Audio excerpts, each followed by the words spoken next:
नमस्कार दर्शकों, आप देख रहे हैं द न्यूज़ नाउ एक्सप्लेन्ड और मैं हूं रजत वोरा आपके साथ। अभी कुछ ही देर पहले हमने एक अपडेट आपके साथ साझा किया था जिसमें ये जानकारी बताई थी कि किस तरह से 2 निर्मम हत्याएं जो हैं वो अज्ञात आतंकियों द्वारा कर दी गई हैं, जिसमें भारतीय जनता पार्टी के लीडर और सरपंच जो हैं कुलगाम के रहने वाले अनंतनाग में उनकी जो निर्मम हत्या है वो कर दी गई है। और अभी बड़ी जानकारी वहां से निकलकर सामने आ रही है जिसमें आईजी कश्मीर ने कहा है कि लश्कर-ए-तैयबा इस अटैक के पीछे जो है वो शामिल है। पूरी जानकारी लेंगे, हमारे कश्मीर के संवाददाता शबीर खान हमारे साथ जुड़ चुके हैं।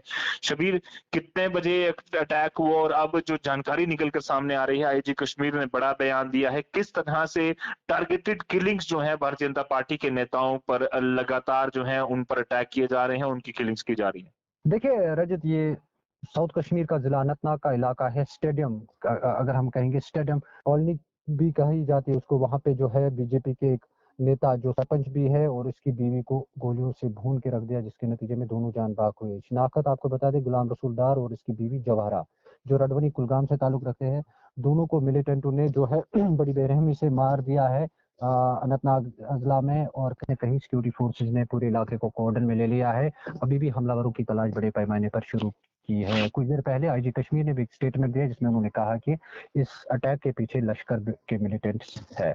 आपको पूरी तफसीलात बता दें, जैसे कि आपने खुद ही कहा है कि आए रोज जो बीजेपी के जो वर्कर्स है, जैसे उनके लीडर्स, अगर आपको याद होगा, बड़गाम जिले की बात करेंगे या अनंतनाग जिले की बात करेंगे या कुलगाम जिले की बात करेंगे, पुलवामा में, मतलब ऐसे कई वाकयात हमें देखने को मिले हैं कि बीजेपी वर्कर्स को ही टारगेट लिया जा रहा है, सॉफ्ट टारगेट उनको लिया जा रहा है, उनकी हत्या की जा रही है। और कहीं ना कहीं अगर देखा जाए तो लगातार बीजेपी वर्कर्स के साथ साथ उनके जो लीडर है उनको थ्रेट मिलती है, मतलब बीजेपी क्विट करने के लिए, लेकिन वो लगातार जो उनका मिशन है वो आगे बढ़ाते, विकास को लेके या दीगर चीजों को लेके। और उसी बात का फायदा उठाकर अगर देखा जाए कि मिलिटेंट्स को अगर देखा जाए कि वो पीस को दरहम बरहम करने के लिए ऐसी घटनाएं अंजाम दे रहा है। एक बार फिर मिलिटेंटों ने जो है 2 लोगों की हत्या की, मियाँ बीवी की, गुलाम रसूल डार और उसकी बीवी जवाहरा को नजदीक से गोलियां चलाई। और ये भी बताया जा रहा है कि कुछ दिन पहले ही वो शिफ्ट हुए थे अपने घर में और वो एक सेफ जगह पे थे, लेकिन उनके कहने पे वो घर शिफ्ट हुए और आज उनको उनके ऊपर अटैक किया गया, जिसके नतीजे में दोनों जान बाग हुए हैं। जी रजत। जी शबीर, अगर बात करें जिस तरह से भारतीय जनता पार्टी के लीडर्स को ही निशाना बनाया जा रहा है, हम देख रहे हैं लगातार जिस तरह से डीडीसी में भी भारतीय जनता पार्टी ने सीटें हासिल की, या फिर अगर बात करें लगातार पीस प्रोसेस में तेजी से भारतीय जनता पार्टी के वर्कर्स काम कर रहे हैं, वहां पर इलेक्शंस बड़े अच्छे से हो रहे हैं। क्या ऐसे बड़े कारण बन रहे हैं कि आतंकियों को ये सब रास नहीं आ रहा और कहीं ना कहीं वो कोशिश कर रहे हैं कि लोगों को डराया जाए ताकि वो एक बार फिर से जो है वो लीडर्स ना बने, वो किसी पॉलिटिकल प्रोसेस में शामिल ना हो, बजाय इसके वो लगातार जो पिछले 30 सालों से एक नुकसान उनको झेलना पड़ा है आम जनता को, वो उसी खेल में लगातार जारी रहे? देखिए रजत, जैसे कि आप खुद भी जानते हैं कि बहुत सारे अटैक्स देखने को मिले हैं। अभी हमें जो है, मैंने कई अज़लाओं के नाम आपको पहले बताया है, तो बीजेपी वर्कर्स के साथ साथ उनके लीडर्स को भी निशाना बनाया जा रहा है। अगर आपको याद होगा, मिलिटेंट्स की जो गतिविधियां है वो साउथ कश्मीर में आज के डेट में ज़्यादा है। और लेकिन सिक्योरिटी फोर्सेस की भी बात करेंगे, लगातार सिक्योरिटी फोर्सेस भी उनको फॉलो कर इम्प्लीमेंट कर रहे हैं या उनको गिरफ्तार कर रहे हैं।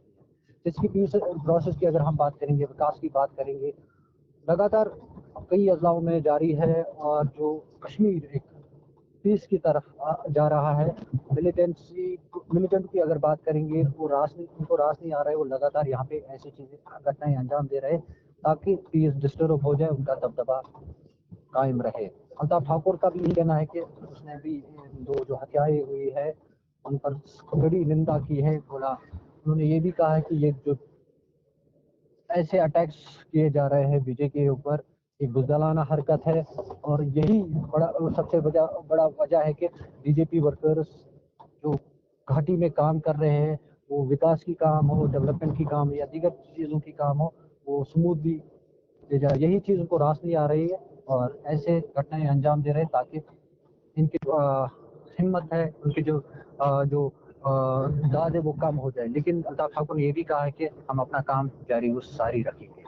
जी रजत। जी धन्यवाद शबीर पूरी जानकारी के लिए। इससे जुड़ा कुछ और अपडेट हो तो जरूर साझा कीजिएगा। जी। तो जिस तरह से हमारे संवाददाता शबीर खान ने भी ये जानकारी पूरी हमारे साथ साझा की है, जिसमें कि साफ तौर पर उन्होंने बताया कि जिस तरह से लगातार भारतीय जनता पार्टी के नेताओं पर अटैक किए जा रहे हैं, उनकी निर्मम हत्या की जा रही है, सिक्योरिटी फोर्सेज उन लोगों को बिल्कुल भी नहीं बख्शेगी। और जो जानकारी निकल कर सामने आ रही है, लश्कर-ए-तैयबा के ये मिलिटेंट्स थे जिन्होंने इस पर हमला किया, और एक ही अपील बार-बार की जा रही है सिक्योरिटी फोर्सेज द्वारा कि जितने भी लोगों को सिक्योरिटी मिली है या फिर सेफ इलाके में वो भेजे गए हैं, तो वो बिना सिक्योरिटी एजेंसीज के बताए या उनको उनको बिना जानकारी के कहीं भी वो बाहर ना निकलें, क्योंकि इस केस में भी वैसा ही कुछ सामने आ रहा है। बाकी आप अपडेट्स के लिए आप यहीं बने रहिए द न्यूज़ नाउ एक्सप्लेन के साथ। धन्यवाद।